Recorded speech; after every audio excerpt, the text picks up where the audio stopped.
আমরা পুলিশকে ভালোবাসি, আমরা আবারও বলছি পুলিশ আমাদের বন্ধু।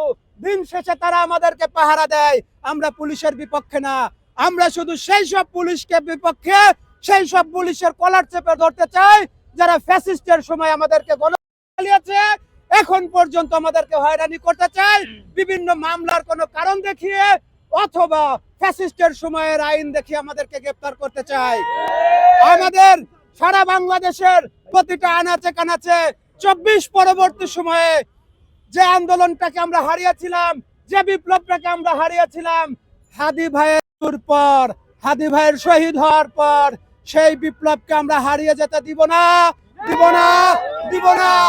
শেষ রক্তবিন্দু পর্যন্ত, আবারও কথা দেই, শেষ রক্তবিন্দু পর্যন্ত রাজপথে থাকবো ইনশাল্লাহ। আমরা কখনোই হাদি ভাইয়ের বিচার না নিয়ে ঘরে ফিরবো না।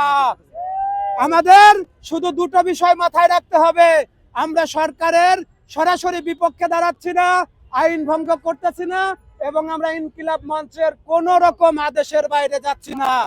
আমরা 7 তারিখের পর থেকে ইনশাল্লাহ যদি কোন রকম কোন বিচার প্রলম্বিত করা হয়, আমরা যদি বিন্দু মাত্র বুঝতে পারি যে আমাদের এই বিচারের ভিতর কেউ ম্যানিপুলেট করেছে, কেউ এখানে প্রভাব বিস্তার করেছে, কাউকে বাঁচানোর চেষ্টা করা হয়েছে, আল্লাহর কসম করে বলি, আল্লাহর কসম করে বলি, হাদি ভাইয়ের যারা ভালোবাসতেন, হাদি ভাইয়ের জন্য যাদের কষ্ট হয়েছিল, দূর থেকে আপনারা আসতে পারেন নাই কিন্তু হাদি ভাইয়ের জন্য দোয়া করেছেন, 7 তারিখের পর থেকে আপনারা ঘরে ছেড়ে দিবেন।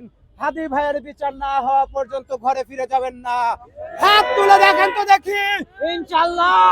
লিল্লাহি তাকবীর, লিল্লাহি তাকবীর। গোলামি না আজাদি, গোলামি না আজাদি, আজাদি আজাদি।